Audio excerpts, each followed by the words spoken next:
Baik, terima kasih untuk terutama Kak Dengsi, Lydia sama Rahel.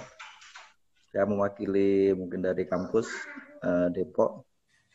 Satu hal yang saya belajar sekali lagi dari Bang Hendri adalah biasanya manusia pada umumnya senang sekali itu kalau ada acara bersama itu kan yang dicari yang paling berpengaruh yang diajak bicara biasanya.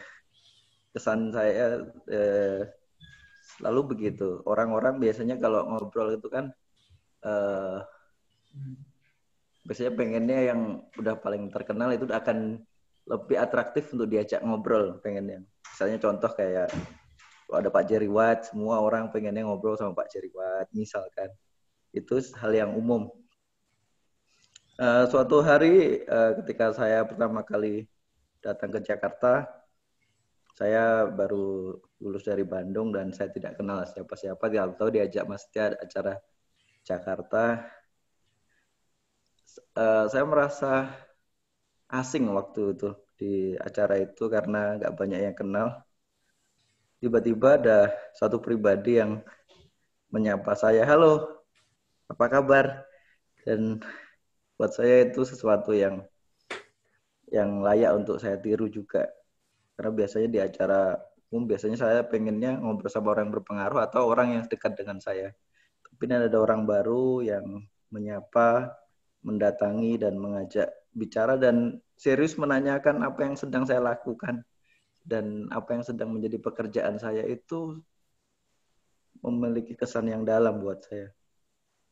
Tidak banyak orang yang begitu dan bahkan saya pun bukan termasuk orang yang seperti itu. Menanyakan serius tentang gimana keadaanmu, kamu kerja di mana, terus tinggal di mana, kos di mana. Wah, orang ini kok nanya, biasanya jarang orang sekarang. Paling, halo siapa nama, ini kok ada orang begini ya. Dan itu membuat saya awalnya tidak tahu ini abang ini namanya siapa kok. Ngajak-ngajak ngomong, saya tanya-tanya, saya lihat kartu namanya tidak ada, apa name tag-nya tidak ada. Setelah beberapa lama jadi saya tahu, oh abang ini namanya Bang Hendri. Siapa lah orang ini. Orangnya di bagian mana. Dan saya melihat begitu saya tahu dia, apa yang menjadi pekerjaan dia, saya merasa, kok ada orang kayak seperti ini ya di sekarang ini.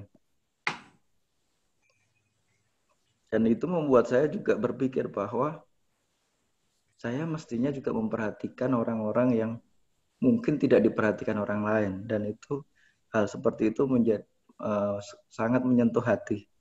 Walaupun dia tidak khotbah, walaupun dia tidak memberikan apa namanya siraman rohani, tapi cuma menyapa, menanyakan dengan serius itu sangat menggelitik hati saya dan membuat saya berubah juga bahwa saya mestinya sebagai hamba Kristus mesti seperti itu.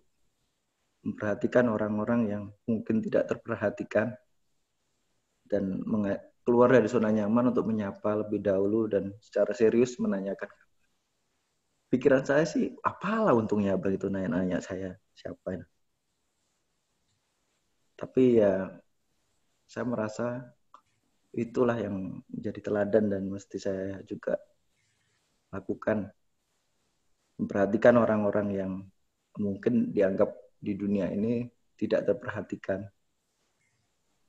Itu kesan saya yang sangat mendalam ke Abang Hendrik. Dan sampai sekarang saya juga ketemu setelah bertemu sering diskusi ketawa-ketawa. Biasanya kami kalau acara bersama kan yang muda-muda ngumpul, yang muda-muda, yang senior ngumpul senior. Yang muda-muda biasanya Pak Abang Henry nyamperin juga. Mungkin juga jiwanya masih muda juga, jadi umur hanya batasan cuma deretan angka katanya. Ya udah, pokoknya jiwanya untuk muda. Dan ya itu memberi semangat kami untuk Kak Dengsi tetap semangat dan ya saya tahu itu tidak mudah sekali, saya juga sedih untuk Rahel dan juga apa Iya. Lydia. Saya tahu Papa pasti punya harapan untuk kalian berdua. Saya harap sih kalian bisa apa ya ya harapan itu bisa, kalau bisa dijalankan, meneruskan Injil kepada banyak orang, menjadi berkat bagi banyak orang. Amin. Terima kasih Bang. Ya, pasti ya banyak yang kalian pasti lihat secara keseharian, dan ya terus kerjakan apa yang Bapak kerjakan, jangan berhenti sampai di sini. Itu aja dari saya, Mas Tia. Terima kasih, Mas Rudi, Bang Rudi, Om Rudi. Terima kasih Bang.